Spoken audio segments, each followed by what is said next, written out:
Now we're really lucky enough to have both the teachers from Lake Rotowiti School, so I'd like to introduce you to Nikki and to Giles. This exhibition came about as a result of our school philosophy programme, which we started about 4 years ago. So we've been running that throughout the school in both classes. So we were looking for a natural progression for that programme and something that would really give us something as staff and for the students to get their teeth into.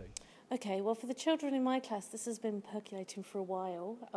We went to see the Real Art Roadshow last year when it came to Murchison, and the children really enjoyed that, and as a result of that we then pursued a philosophy topic where we looked at the nature of art. What is art? And we read a few picture books about art and did lots of activities and exercises about what is art, what isn't art, why is it art, does the artist have to have an intention of art in his or her mind? So this year, when Giles and I started to talk about this exhibition, I picked up the threads of those conversations we'd had last year, and we did some more philosophy work around memory.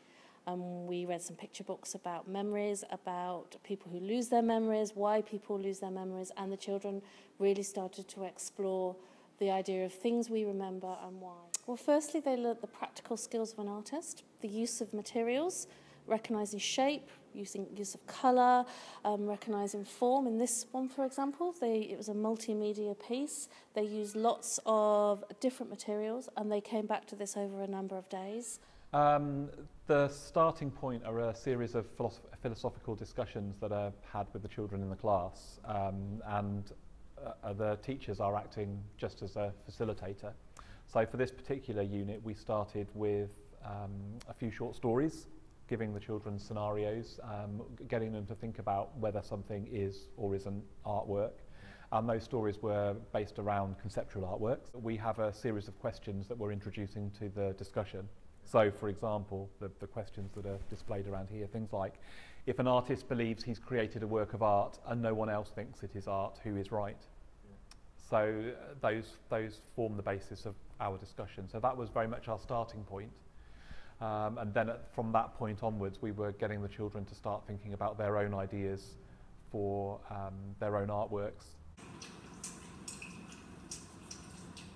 So Giles, did this surprise you when Ruby produced this artwork?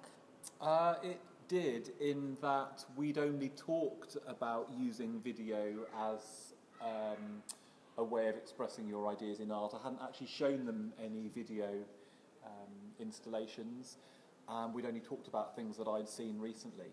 And this work, it sort of came to her as a fully formed idea fairly quickly. And I was really impressed because she just gathered together 2 or 3 other children to help her, and they just went away and they did it. So Nikki, what is it that you particularly like about the icon artworks? Well, this was an exploration of beauty by the children, about how you often remember things that are beautiful. And so I like the visual effect of it, the colours that they've chosen, the way they've used old maps to create something new and really beautiful. And I also, as the teacher in me, can see the skills that they've used to create these artworks with their scissor skills and the little tiny dabs of paint that they've used, and where they've really used their imagination about how an icon should look and how it could look. And the pleasure that they took in having something that's framed in gold, which for a young child, you know, that's quite special.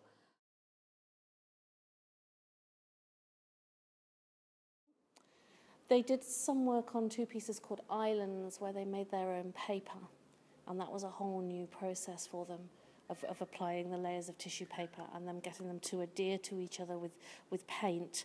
So they came away with some fairly practical manipulative skills. For some children, that was the biggest deal of the whole process, the social skills. For the youngest children, for the 5-year-olds, they learnt how to work together. They also learnt that when many hands are in a piece of art, it doesn't make it less of a piece of art. They also learnt about selection. Not all of their pieces of work were selected. Everybody has something in here. But for example, if we look at the icons, there are quite a small number of pieces in there. And they had to make some fairly hard decisions about which pieces were to go in the exhibition and which were to stay back in the classroom. I think possibly what I'm hoping they've learned and what they think they've learned are actually possibly quite different things. I'm hoping that they have learned about the concept of art itself, that art isn't just pictures on the wall or sculpture of something representational, that actually the idea behind the artwork is as important, if not more so, than the execution of the artwork itself. In terms of the children identifying and demonstrating their own learning, we asked the children to write artist statements about their work, which they presented on the opening evening of the exhibition. So that was an initial way for the children to identify what they'd learned. They were talking about their artworks, but they were also able to talk about the whole process and how they felt during that process. I've learned not to underestimate the sophistication of some of the ideas that quite young children can have about art and about ideas and about philosophy. I've learned that while they sometimes need help in channeling it, they don't need adults to take over, and they are very clear in what they want and what they want to see at the end of it. I'm hoping that my own practice has been transformed by allowing the children more ownership and leeway with their learning. My natural tendency in the classroom is to be more controlling, because I have fixed ideas of what I want them to learn and how I want them to learn it. Whereas for this particular project, it had to come from the children. We had to embark on it not knowing what they were going to produce. We couldn't dictate to them what the outcome was going to be.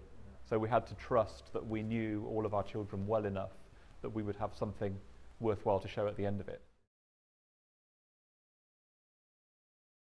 A lot of what we're doing in classrooms now is to do with children identifying big questions that they will then go away and research. So we've already done quite a bit of work towards that. And this is just sort of another step on that journey, really. I learned that you can make anything a sculpture if you wanted to. You could have a jar like mine or a smashed up helmet, as long as it's got a concept.